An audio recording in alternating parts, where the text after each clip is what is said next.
अस्सलाम वालेकुम। This is Sajid Lal from Kasi grammar boys high school Lahore.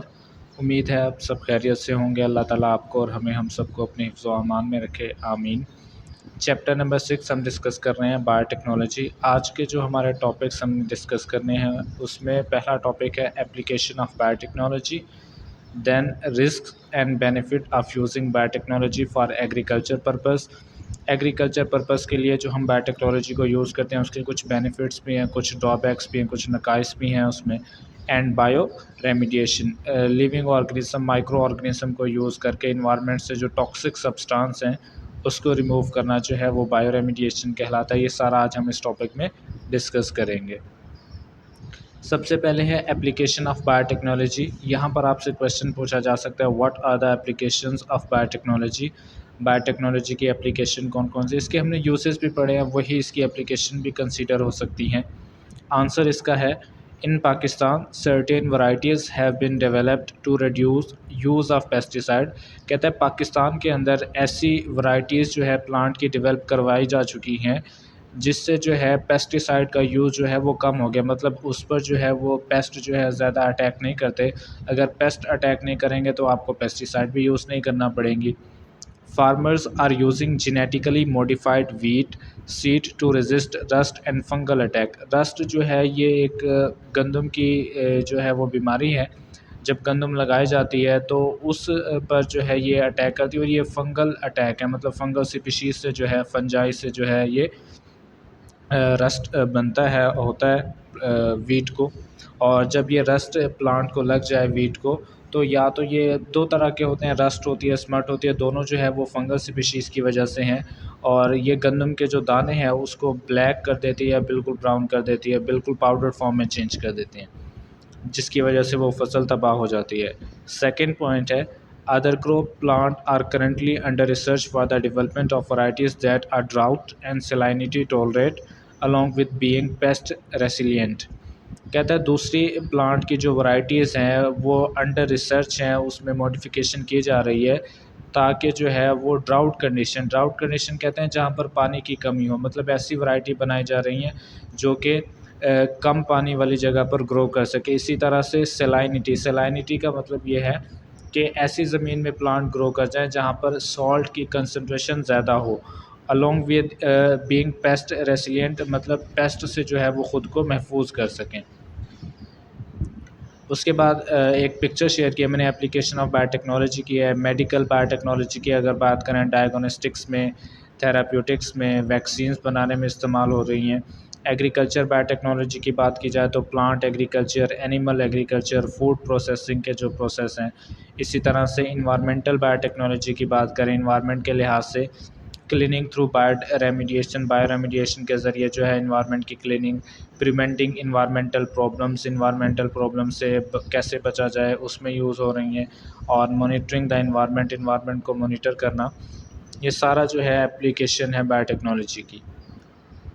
उसके बाद है बेनिफिट्स और रिस्क हैं। आपसे क्वेश्चन पूछा जा सकता है, right a note on risk and benefit of using biotechnology for agriculture purpose. अगर एग्रीकल्चर पर्पस के लिए हम बायोटेक्नोलॉजी को यूज़ करते हैं तो उसके रिस्क क्या होंगे, उसमें क्या नुकसानात हो सकते हैं, या क्या नकाइस हैं और क्या बेनिफिट्स हैं, ये हम इस टॉपिक में डिस्कस करेंगे। Answer, there are benefit as well as risk when discussing the issues of biotechnology and genetic reengineering। सबसे पहले रिस्क पढ़ लेते हैं, इसमें क्या नकाइस है, क्या नुकसान है। It can create protein or substances as a byproduct that may harm the environment or humans। कहता है अब बायोटेक्नोलॉजी को यूज़ करके हम अपने फ़ायदे के लिए चीज़ें बना रहे होते हैं, लेकिन उसके साथ जो चीज़ एक्स्ट्रा बन जाए उसको हम कहते हैं बाय प्रोडक्ट। कहता है ये ऐसे प्रोटीन या बाय प्रोडक्ट बना देते हैं जो इंसान के लिए या इन्वायरमेंट के लिए जो है वो ख़तरनाक हैं। It can also affect, और second point, it can also affect organism that were not directly researched or modified। कहता है ये ऐसे ऑर्गेनिज्म को जो है अफेक्ट कर सकती है जिसको जो है आप डायरेक्ट उस पर रिसर्च नहीं कर सकते या उसको मॉडिफाइड नहीं कर सकते।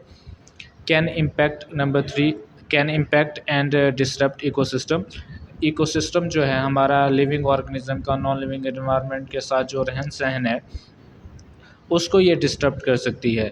Genetically modified seeds are expensive and farmers have to buy them every year. कहता है जेनेटिकली मॉडिफाइड जो सीड होते हैं एक तो वो महंगे होते हैं, कॉस्टली होते हैं, दूसरा फार्मर को जो है वो हर साल जो है वो न्यू ख़रीदने पड़ते हैं। तो ये हर एक फार्मर के जो है वो हर एक फार्मर के लिए अफोर्डेबल नहीं है। लास्ट जो इसका पॉइंट है रिस्क का, the technology is relatively new and much long term research has been carried out to know if it's safe for human consumption. कहता है ये जो टेक्नोलॉजी है न्यू भी है और काफ़ी इस पर टाइम लगा है ये जानने के लिए कि आया जो है ये इंसानों के लिए फ़ायदेमंद भी है या नहीं। तो अभी इस पर फर्दर काम हो रहा है, तो ये एक लॉन्ग प्रोसेस है, तो इसमें काफ़ी टाइम कंज्यूमिंग है, टाइम की इन्वेस्टमेंट है, पैसे की इन्वेस्टमेंट है। तो ये सारे जो है इसके ड्रॉबैक्स भी हैं और दूसरी तरफ इसके कुछ बेनिफिट्स भी हैं। बेनिफिट्स पहला मैं पढ़ रहा हूँ, more crops can be produce which remain fresh for longer time. कहता है ज़्यादा क्रॉप जो है ज़्यादा फसलें प्रोड्यूस करवाई जा सकती हैं जो कि ज़्यादा देर तक फ्रेश रहें। Number two, plant can survive harsh climate. Harsh कहते हैं एक्सट्रीम क्लाइमेट, मतलब ज़्यादा ख़तरनाक, या आप हार्श क्लाइमेट का मतलब है नॉर्मल से हटकर, या बहुत ज़्यादा हाई टेम्परेचर हो, बहुत ज़्यादा लो टेम्परेचर हो, पानी की कमी हो जाए, पेस्ट का अटैक हो जाए, इंसेक्ट का अटैक हो जाए, उस कंडीशन में भी जो है बायोटेक्नोलॉजी से जो बनी वैरायटियाँ वो सर्वाइव कर जाती हैं। Plant become resistant to pest. जो प्लांट है वो पेस्ट से जो है वो रेजिस्टेंट होते हैं जो बायोटेक्नोलॉजी के ज़रिए बनाया जाए, मतलब उस पर जो है वो पेस्ट अगर अटैक भी करते हैं तो उस पर जो है वो कोई ख़ास असरअंदाज नहीं हो सकते पेस्ट।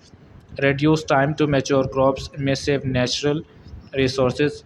और जो क्रॉप आपने लगाई है, जो प्लांट आपने लगाए हैं वो जल्दी जो है वो मैच्योर हो जाते हैं, जल्दी ग्रो कर जाते हैं, जिसकी वजह से आपका टाइम भी बचता है, आपके नेचुरल रिसोर्सेज भी बचते हैं।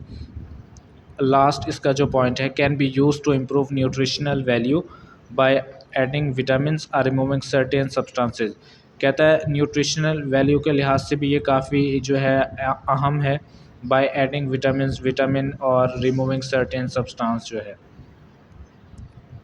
उसके बाद लास्ट की जो हमारी जो हेडिंग है आज की, बायो रेमिडिएशन। यहाँ से आपसे क्वेश्चन पूछा जा सकता है, एक्सप्लेन बायो रेमिडिएशन। आंसर इसका होगा, the removal of toxic waste from water bodies and soil is called bio remediation. Toxic waste, toxic substance का पानी से और सॉइल से जो रिमूव करने का प्रोसेस है वो बायो रेमिडिएशन कहलाता है। Living organism absorb toxic substances. Living organism जो है टॉक्सिक सब्सटेंस को एब्जॉर्ब कर लेती हैं। Process them and release them back into the environment. उस पर अपना सारा प्रोसेस करते हैं और उसको वापस जो है एनवायरनमेंट में भेज देते हैं विदाउट डैमेजिंग, बगैर किसी नुकसान के, by product and restoring the balance of the environment. जो उसका प्रोडक्ट बन रहा है उसको वो नुकसान नहीं पहुंचाते और इन्वायरमेंट का जो बैलेंस है उसको जो है ये मेंटेन करने में भी हेल्प कर रहे होते हैं। अच्छा जी, कुछ इसके इम्पोर्टेंट पॉइंट है। Some of the areas where bioremediation take place include. कुछ एरियाज़ है, कुछ जगह हैं जहाँ पर बायो रेमिडिएशन का प्रोसेस हो रहा होता है। Decomposing vegetable manure. वेजिटेबल का जो वेस्ट है उसको डिकम्पोज करने में जो है वो हेल्प करता है, क्योंकि अगर वेजिटेबल आपने देखा हो 4-5 दिन पुरानी हो जाएँ, गल सड़ जाएँ, तो वहाँ से स्मेल आना स्टार्ट हो जाती है। तो इसी तरह से अगर ये किसी लार्ज एरिया पे लार्ज अमाउंट में मौजूद हों तो वहाँ पर तो ये बीमारियों की वजह बन सकते हैं, जर्म्स की ये रिहाइश गाह हो सकती है। तो उस को ख़त्म करने के लिए जो है वो बायो रेमिडिएशन जो है वो वहाँ पर अप्लाई की जा सकती है। सीवेज ट्रीटमेंट मैंने शायद पहले भी आपको बताया कि सीवेज ट्रीटमेंट जो है एडवांस कंट्रीज़ जो हैं ये जो सीवेज वाटर है इसको रिसाइकल करके जो है वो डिफरेंट पर्पज़ के लिए उसको इस्तेमाल करते हैं। Oil spills and cleaning water bodies. अक्सर जो है समंदर में जो है बहरी जहाज़ों के ज़रिए दूसरे कंट्रीज़ से जो है वो ऑयल के टैंकर लाए जा रहे होते हैं और अगर उनको कोई हादसा पेश आ जाए तो वो उसी समंदर के अंदर जो है वो गिर जाते हैं, तो वो सारा जो एरिया है उस जगह का उस पानी को पोल्यूटेड कर देते हैं। वहाँ पर जो एक्वाटिक स्पीशीज़ रह रही हैं उनकी वो डेथ की वजह बन सकते हैं। तो अगर ऐसी कोई कंडीशन हो जाए और मतलब ज़मीन पर या वाटर के अंदर जो है ऑयल गिरा दिया जाए या गिर जाए तो उसको रिमूव करने के लिए भी जो है वो बायो रेमिडिएशन यूज़ की जाती है। उसके बाद लास्ट पॉइंट है इंडस्ट्रियल स्टोरेज फैसिलिटीज़। इंडस्ट्रीज़ की जो स्टोरेज फैसिलिटीज़ है उसको बढ़ाने में भी जो है वो बायो रेमिडिएशन का काफ़ी रोल है। ये एक डायग्राम है बायो रेमिडिएशन से रिलेटेड, अगर आपको नज़र आ रही हो। इसमें एक कार्टून लाइक स्ट्रक्चर है उन्होंने बनाया हुआ, जो कि आप माइक्रो ऑर्गेनिज्म कंसीडर करें और लिविंग ऑर्गेनिज्म, और उसके साथ येलो कलर के जो है वो प्लूटेंट आपको नज़र आ रहे हैं, कंटेमिनेंट उसने लिखा है, मतलब ये प्लूटेंट हैं जो कि सॉइल को जो है वो या किसी भी जहाँ पर भी मौजूद है उसको ये ख़राब कर रहे हैं। जब वो green in colour micro organism आएंगे वो इन सारी कंटेमिनेटेड चीज़ों को जो है वो एब्जॉर्ब कर लेंगे। तो एरो के बाद उसने दिखाया नॉन टॉक्सिक प्रोडक्ट, तो वो आपके पास जो है वो नॉन टॉक्सिक एंड प्रोडक्ट बन गया, मतलब जिसमें अब कोई जर्म्स नहीं है, वो यूज़ करने के लिए एकदम बिल्कुल सेफ़ है।